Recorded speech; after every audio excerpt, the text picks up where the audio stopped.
매일 말씀 묵상 시작하도록 하겠습니다. 사랑합니다 나의 예수님 함께 찬양하겠습니다.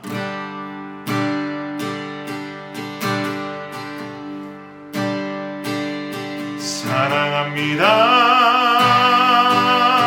나의 예수님, 사랑합니다 아주 많이요. 사랑합니다 나의 예수님, 사랑합니다 그것뿐이에요. 사랑합니다, 사랑합니다 나의 예수님, 사랑합니다 아주 많이요.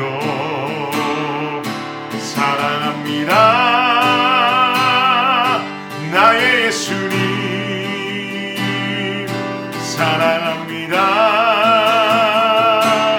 그것뿐이에요. 사랑한다 아들아, 사랑한다 아들아, 내가 너를 잘 알아라. 사랑한다 아들아, 내게 축복 더하노라. 사랑합니다, 사랑합니다 나의 예수님, 사랑합니다 아주 많이요. 사랑합니다 나의 예수님, 사랑합니다 그것뿐이에요. 사랑한다 내 딸아, 내가 너를 잘 아노라. 사랑한다 내 딸아, 내게 축복 더하노라. 사랑한다 아들아, 사랑한다 아들아, 내가 너를 잘 아노라.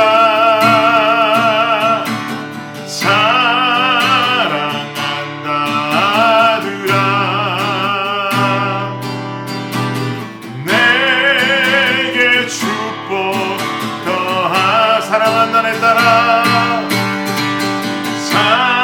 사랑한다 내 딸아, 내가 너를 잘 아노라. 사랑한다 내 딸아, 내게 축복 더하노라.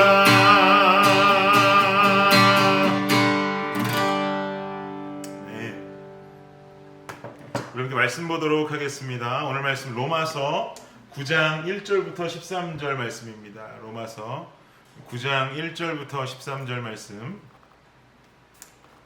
한 목소리로 합독할까요? 시작. 내가 그리스도 안에서 참말을 하고 거짓말을 아니하노라. 나에게 큰 근심이 있는 것과 마음에 그치지 않는 고통이 있는 것을 내 양심이 성령 안에서 나와 더불어 증언하노니, 나의 형제 곧 골육의 친척을 위하여 내 자신이 저주를 받아 그리스도에게서 끊어질지라도 원하는 바로라. 그들은 이스라엘 사람이라. 그들에게는 양자됨과 영광과 언약들과 율법을 세우신 것과 예배와 약속들이 있고, 조상들도 그들의 것이요 육신으로 하면 그리스도가 그들에게서 나셨으니 그는 만물 위에 계셔서 세세의 찬양을 받으실 하나님이시니라. 아멘. 그러나 하나님의 말씀이 폐하여진 것 같지 않도다. 이스라엘에게서 난 그들이 다 이스라엘이 아니요 또한 아브라함의 씨가 다 그의 자녀가 아니라 오직 이삭으로부터 난 자라야 내 씨라 불리리라 하셨으니 곧 육신의 자녀가 하나님의 자녀가 아니요 오직 약속의 자녀가 씨로 여기심을 받느니라.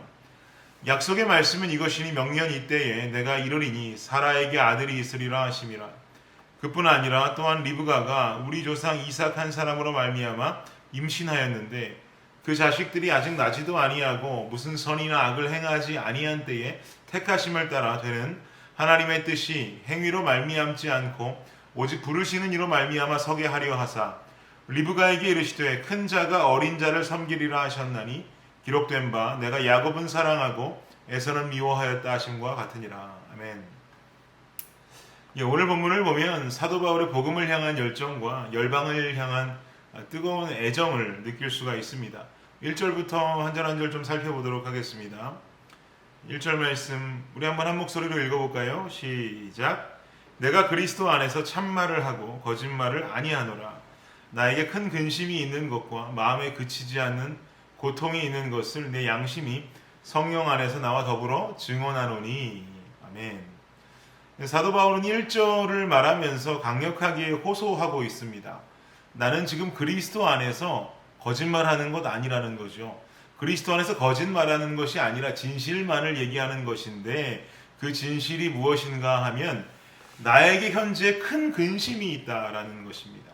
그리고 마음에 사라지지 않는 고통이 있다라는 거예요. 그만큼 지금 바울 본인이요 힘든 상황 속에 있다라는 것을 강조하며 말하고 있습니다. 그것도 말미를 보니까 내 양심이 성령 안에서 나와 더불어 증언하고 있다라고 하면서 이것이 진실임을 다시 한번 더욱 강조하고 있습니다. 그렇다면 과연 사도 바울은 무엇 때문에 이렇게 근심하고 있고 무엇 때문에 이렇게 고통하고 있는 것입니까? 그 이유가 무엇이겠습니까? 바울의 근심과 고통의 이유는요 본문 2절로부터 설명이 되어지는데 이 내용을 보면 제가 이 설교를 시작하면서 오늘 본문이 바울의 복음을 향한 열정, 열방을 향한 애정을 담고 있다고 말씀드렸는데 그 이유가 바로 이 원인이 됩니다. 3절부터 한번 보도록 하겠습니다. 3절 말씀 함께 읽겠습니다. 시작. 나의 형제 곧 골육의 친척을 위하여 내 자신이 저주를 받아 그리스도에게서 끊어질지라도 원하는 바로라. 나의 형제 곧 골육의 친척이다 라고 말하고 있는데 나의 형제 곧 골육의 친척이라고 하는 말은 바울 자신의 동족들을 말하는 것입니다. 즉 유대인들을 일컫는 것입니다. 바울 자신이 유대인들을 얼마나 사랑하느냐 3절 말씀에서 나오기를 유대인들만 구원 얻을 수 있다라고 한다면 유대인들이 모조리 다 구원받을 수 있다라고 한다면 바울 자신이 저주를 받아서 그리스도에게 끊어지는 저주를 받는다고 할지라도 자신은 괜찮다라는 거예요. 그만큼 유대인의 구원을 원한다라고 말하고 있는 겁니다. 물론 유대인 구원의 대가가 사도 바울과 하나님과의 어떤 관계의 단절 이것이 조건이 될 수는 없겠죠. 당연히 그럴 수는 없겠죠. 다만 지금 이 3절에서 말하는 것은 그만큼 바울은 유대인을 향한 사랑과 애정을 가지고 있다는 것을 바울 본인이 이렇게 문체로 표현하고 있는 것입니다. 이어지는 4절과 5절 말씀도 한번 보십시오. 그들은 이스라엘 사람이라 그들에게는 양자됨과 영광과 언약들과 율법을 세우신 것과 예배와 약속들이 있고 조상들도 그들의 것이요 육신으로 하면 그리스도가 그들에게서 나셨으니 그는 만물 위에 계셔서 세세의 찬양을 받으실 하나님이시니라. 아멘. 그들은 이스라엘 사람이라 라고 말합니다. 아까 제가 유대인들을 일컫는 것이다 라고 설명드렸죠. 지금 4절 5절 말씀 바울이 무지하게 길게 이야기하고 있는데 실상 이 말은요 간단하게 그냥 줄인다면 유대인들은 언약 백성으로 하나님께 선택받은 자들이다라는 말을 하고 있는 거예요. 이건 뭐 우리도 교회에 다녔다 하면 충분히 알고 있는 사실이죠. 유대인들 하나님께 선택하신 선택받은 선민들 맞습니다. 유대인들은요 이러한 선민 사상이 굉장히 강하게 있던 자들이에요. 그래서 구원도 유대인들에게만 있고 하나님의 축복도 유대인들에게만 있다. 온리 유대인들이 최고다라는 이 사상과 자부심이 굉장히 강했던 자들이란 말입니다. 그 자부심 하나만 가지고 살던 자들이 바로 유대인들이에요. 이런 자부심 덩어리인 유대인들을 향해서 바울은 뭐라고 말하느냐. 6절 말씀 보십시오. 그러나 하나님의 말씀이 폐하여진 것 같지 않도다. 이스라엘에게서 난 그들이 다 이스라엘이 아니요 라고 말합니다. 이스라엘에게서 난 그들이 다 이스라엘은 아니다. 이 말 무슨 말이에요, 여러분? 혈통적으로 유대인이라고 해서 하나님께 모두 구원받을 수 있는 진짜 유대인들 아니다라는 겁니다. 중요한 것은 혈통적 유대인이라는 사실이 아니라 영적인 이스라엘이 되어야 한다는 사실이에요. 혈통적 이스라엘만 되는 게 아니라 혈통적 이스라엘만이 구원받는 것이 아니라 영적인 이스라엘이 더 중요하다라는 것입니다. 영적인 이스라엘에는 무슨 의미가 있겠습니까? 예수 그리스도의 존재를 인정하고 그분의 십자가의 죽음과 부활을 인정하며 그 예수를 믿는 삶을 살아가는 자, 이 삶을 이루는 자들이 바로 영적 이스라엘이라고 볼 수가 있는 거죠. 선택받은 백성, 혈통적 유대인, 이것만으로는 부족하다라는 거예요. 이것은 혈통과는 상관이 없다라는 거죠. 혈통이 유대인이 되었든 미국인이 되었든 일본인, 한국인, 아프리카 사람 누가 되었든지 간에 상관없다라는 겁니다. 중요한 건 예수님 믿냐 안 믿냐라는 사실이에요. 예수님 믿냐? 유대인들이면 다가 아니다. 예수님 믿고 있느냐라는 거죠. 지금 유대인들 선민이라고 예수님은 인정도 안 하면서 콧대 세우고 있을 때 아니라는 거예요. 그거 중요한 거 아니라는 겁니다. 신앙생활 해보고 복음 사역해보니까 그게 진리가 아니더라는 거죠. 지금의 우리가 이 말씀을 들으면 상당히 상식적인 이야기처럼 받아들일 수 있겠지만 당시 유대인들에게는 어땠겠습니까? 굉장히 충격적인 이야기죠. 당연히 이 사실을 토대로 바울은 엄청난 공격을 받을 수도 있을지 모릅니다. 그래도 바울은 그럼에도 불구하고 이야기하겠다는 겁니다. 왜요? 유대인들을 향한 애정 그리고 식어지지 않는 복음을 향한 열정이 이 진리의 말씀을 선포하지 않고는 못 배기게 한다라는 거죠. 여러분, 저는 오늘 말씀을 묵상하면서요, 이런 마음이 제 마음속에 들어왔습니다. 유대인이라고 다 유대인 아니다. 혈통적 유대인이라고 모두 구원받는 것은 아니다. 라는 이 바울의 외침 속에 제 마음에 들리는 주님의 음성은 주님 믿는다고 다 믿는 것 아니다. 교회 다닌다고 다 그리스도인 아니다. 라는 외침으로 들려왔습니다. 제가 우리 주님의 교회에서 사역하면서 참 좋아했던 구호가 하나 있습니다. 복음을 알고 복음을 살라라는 구호입니다. 이 구호가 얼마나 마음에 와닿았는지 모릅니다. 알고 있는데 사는 사람 있고요. 알고 있는데 살지 못하는 사람이 있습니다. 더 심각한 문제는 뭔지 아십니까? 교회 다니면서도 알지도 못하고 살지도 못하는 사람은 이거 진짜 심각한 문제입니다. 혹시나 속으로 나는 알지도 못하는데, 나는 모르는데 라고 생각하셨다면 지금 얼른 컴퓨터 여시고 주님의 교회 홈페이지 접속하셔서 하반기 훈련사역 배너 클릭하시고 얼른 훈련사역 수강 신청 하셔야 됩니다. 알기는 해야죠. 아는 것도 중요합니다. 우리 대부분은 복음이 뭔지 알고 있는 자들입니다. 머리로 알고 있단 말입니다. 그러나 살고 있습니까? 라고 묻는다면 자신 있게 살고 있습니다 라고 말하지 못합니다. 오늘 본문을 묵상하면서 다시 한번 제 마음속에도 그래, 살아야 한다, 꼭 살아야겠다라는 마음의 결단이 더욱 견고해졌습니다. 사랑하는 여러분, 복음의 핵심은 무엇일까요? 복음의 핵심은 십자가입니다. 복음을 살아가는 방법, 살아가는 모습, 수많은 이야기 할 수 있겠지만, 수많은 방법들을 이야기할 수도 있겠지만, 오늘 제가 말하고 싶은 핵심은 바로 십자가입니다. 십자가는요, 수직과 수평이 만나서 열십자 모양을 이룬 형틀입니다. 우리 기독교가 십자가로 대변되는 이유는요, 결국 수직이라고 하는 하나님과 나의 관계가 만나서 수평이라고 하는 나와 열방의 관계로 나타나야 하는 것이 바로 십자가의 의미입니다. 여기서 말하는 열방은 가깝게는 나의 가족일 수 있겠고 성도일 수 있겠고, 내가 더 멀리는 내가 알지 못하는 다른 타민족, 다른 열방들을 말할 수도 있을 것입니다. 결국 십자가는요, 하나님 사랑, 이웃 사랑이 이 삶이 교차해야 되는 것이 바로 십자가의 삶입니다. 우리가 알고 있는 십계명도 마찬가지 아닙니까? 하나님과 나의 관계, 그리고 나와 이웃과의 관계가 합쳐져서 만들어진 것이 십계명 아니겠습니까? 마찬가지입니다. 저는 오늘 말씀을 통해서 제 자신과 우리 각자에게 중요한 질문 한 가지를 던져보려고 합니다. 그 질문은 무엇이냐면, 하나님과 나의 관계를 통해서 나에게 보여지는 이웃과의 관계가 어떤 열매를 보이고 있는가라는 질문입니다. 여러분, 가족 간의 어려움이 있지는 않습니까? 가족 간의 관계에 어려움을 겪고 계시지는 않습니까? 혹은 교회 안에서 성도 간의 관계에 어려움을 겪고 계시지는 않습니까? 나의 관계는 원활한 모습을 보입니까? 아니면 나의 관계는 늘 어려운 모습을 보입니까? 여러분, 과연 어려운 삶, 관계의 어려움을 겪고 계시다면 그 문제의 원인을 어디서 찾고 계십니까? 상대방의 잘못만 고집하지는 않습니까? 내 잘못은 어떻게든 피해가려고 하고 내 당위성은 어떻게든 만들려고 하고 상대만 잘못했다고 내 마음속으로 계속 손가락질하고 있지는 않습니까? 누군가에게 그 사람의 잘못을 고하고 있지는 않습니까?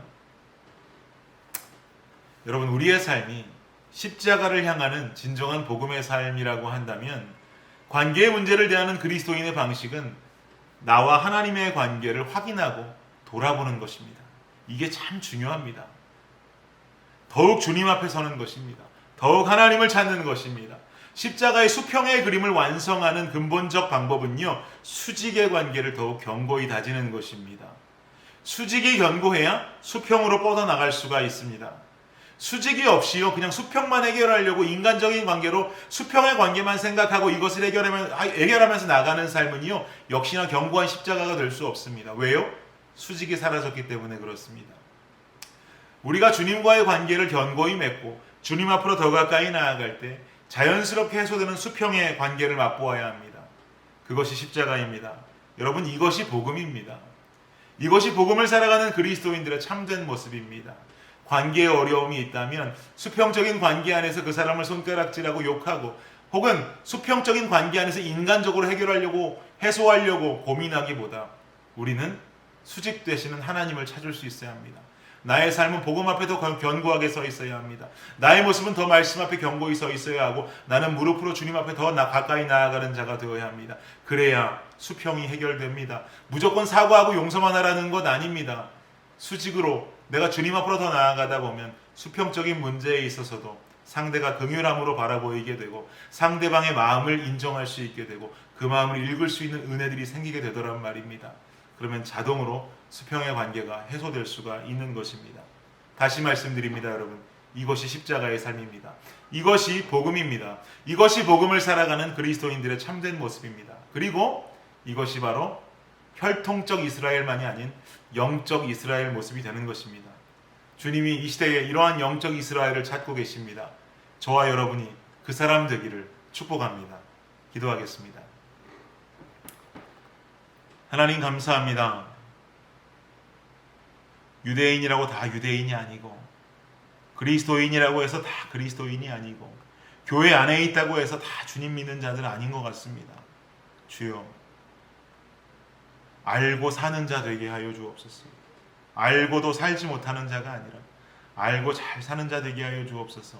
나의 삶을 하루하루 십자가에 조명하며 결국 주님과의 관계, 이웃과의 관계를 돌아보고 진정한 복음이 살아있는 삶을 살아갈 수 있는 우리 모두가 되게 하여 주시옵소서.